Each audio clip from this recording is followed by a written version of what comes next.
Good morning, Faith Community Church. I'm Clint here with another devotional. We are in Philippians chapter 3.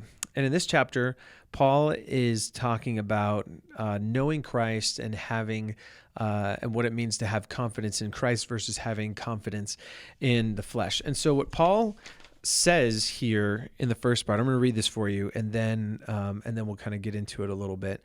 But he says starting in verse 4, he says, "Although I have reasons for confidence in the flesh, if anyone thinks he has grounds for confidence in the flesh, I have more. Circumcised on the 8th day, of the nation of Israel, of the tribe of Benjamin, a Hebrew born of Hebrews, regarding the law, a Pharisee, regarding zeal, persecuting the church, regarding the righteousness that is in the law, blameless."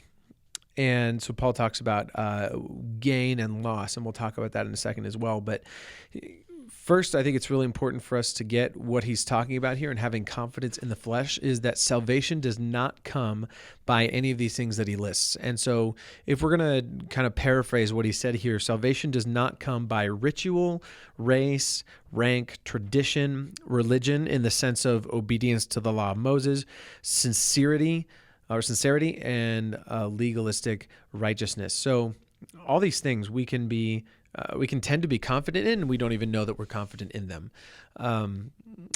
Whether you're born into a wealthy family, into a poor family, whether you're you've worked really hard to get somewhere and you're there now, whether you just really, really, really, really want to mean it, that doesn't necessarily mean that we should have confidence in those things. So what Paul really holds a value here is knowing Christ. In fact, he talks about all these things that he himself could, if there were any qualification of the flesh, Paul has it all. And so what he says is, even though I'm all of these things, I count these at a loss compared to knowing Christ. And it's kind of like the parable that was told in Matthew of the merchant who goes across this field, finds this treasure in it, sells everything that he has to buy this field because of how valuable it is. It's the same with our lives, that even though we might have a lot of friends, might have a lot of things, a lot of people, salvation doesn't come through those things. The most valuable thing that we have is knowing Christ, is following Christ. And in fact, and several times throughout the Bible, it talks about boasting in the Lord. So the Bible talks about not boasting in our works, in our flesh, but it talks about the reverse, same word, boasting in Christ. When's the last time that you talked about God like you would expressing your latest achievement to your friends or to your loved ones? When's the last time you talked about God in that way, that I'm boasting in God? Can you not wait to talk about God to so-and-so? It's really important to make sure that we're boasting in Christ. We're not just stagnant Christians. We're like, oh, I'm a believer, but that's not really my ultimate goal. In fact, none of us would really say that out loud, but sometimes we kind of do. Think about this.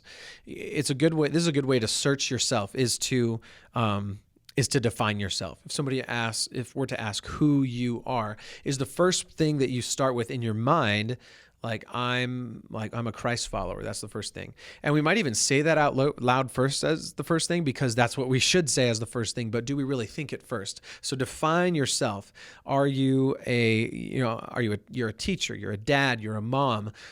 Are you those things and then a believer? I'm a teacher who I'm also a Christian. And then as you identify yourself in your mind, what you naturally come to first is what you are probably thinking of first. Your goals, your aspirations, the things that you want to become in life, a lot of times can kind of take the place of Christ there, in that we don't identify as Christ followers first. I think it's really important that to do some searching every once in a while and say, okay, who am I and what am I going after? And if following Christ isn't the first thing in our mind that pops up, then we need to evaluate that thing that does pop up first.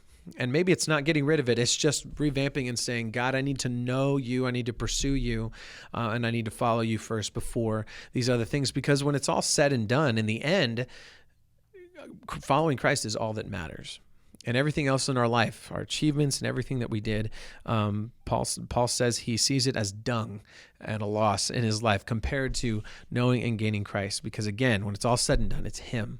It's Christ only. It's easy in our minds to kind of sidecar the gospel, and we feel like we're the ones steering the motorcycle, right? God needs to be the one steering us. We need to be following him. We need to be listening to what he has been telling us to do. And so Paul talking about having confidence in the flesh. When we first hear that, we think, oh, I don't have confidence in the flesh. I know what salvation is and it means, but make sure that you do. Do some searching, define yourself, figure out what is, even if Christ is first, that's great, but always keep those things that are in second in check. Never let them get here. Sometimes we think, oh yeah, I'm good. And then the next day, next week, next month, now we're here. And then it switches back and forth. Make sure that that's there. Make sure that keeping him on the throne of your life is a solid thing that won't move when the interests in your life are getting up there in priority. Make sure that he is always first. Okay, so that's Philippians chapter 3. We'll see you with Philippians chapter 4 tomorrow. God bless.